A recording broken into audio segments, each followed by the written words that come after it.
అందరికీ నమస్కారం. ముఖ్యంగా ఈ లైవ్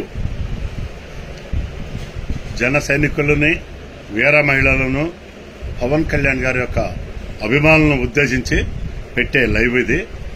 అందరూ దయచేసి నా ఆలోచన కానీ నా కోరికను కానీ తప్పుంటే మీరు అపార్థం చేసుకోకుండా దీన్ని మీరు అర్థం చేసుకోమని మనం కోరుకుంటూ, ముఖ్యంగా చాలామంది జన సైనికులు కానీ, వీర మహిళలు కానీ,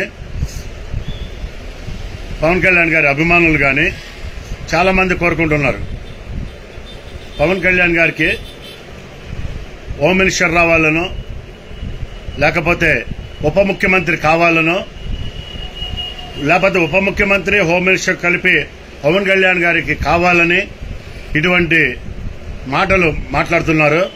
దయచేసి మీరెప్పుడు కూడా అటువంటి ఆలోచన కానీ, అటువంటి సోషల్ మీడియాలో పోస్టులు పెడతాం కానీ దయచేసి ఆపండి.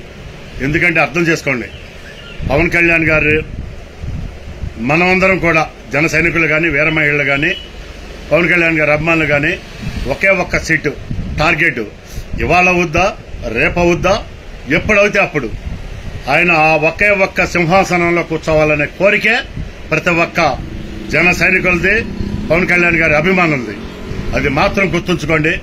మీరు దాన్ని అర్థం చేసుకుని మీరు మాత్రం పవన్ కళ్యాణ్ గారు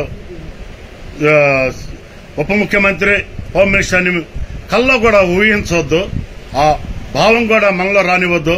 పవన్ కళ్యాణ్ గారు కూడా ఏ కోశాన కూడా ఎంట్రుక వాసు కూడా ఆ భావం రానివ్వరో. అది నాకు నమ్మకం ఉంది.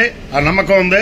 మీరు కూడా నమ్మకాన్ని ఫాలో అవ్వమని కోరుకుంటూ, జై జనసేన, జై పవన్ కళ్యాణ్.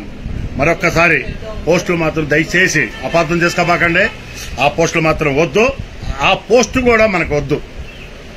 ఉప ముఖ్యమంత్రి కానీ లేకపోతే ఈ హోమ్ మినిస్టర్లు కానీ, జనసేనలో గెలిచినటువంటి అభ్యర్థులకి మాత్రం మంచి హోమ్ మినిస్టర్లు, ఉప ముఖ్యమంత్రులు, వాళ్ళకి మాత్రం జనసేన ఎమ్మెల్యేలకి, ఎంపీలకి కూడా, జనసేన ఎంపీలకు కూడా మినిస్టర్ పదవులు రావాలని చెప్పి కోరుకున్నాం.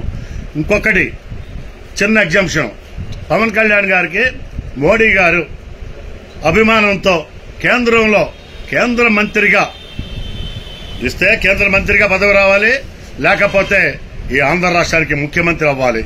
ఈ రెండే టార్గెట్లు మనకి. కేంద్ర మంత్రి కూడా సెకండ్, థర్డ్, ఫోర్త్, ఫస్ట్ ఏకైక కోరిక ముఖ్యమంత్రి, ఈ రాష్ట్రానికి ముఖ్యమంత్రి. ఇవాళ అవుతారో, రేపు అవుతారో, ఎల్లుండి అవుతారో, ఎప్పుడైతే అప్పుడు. Thank you sir, all of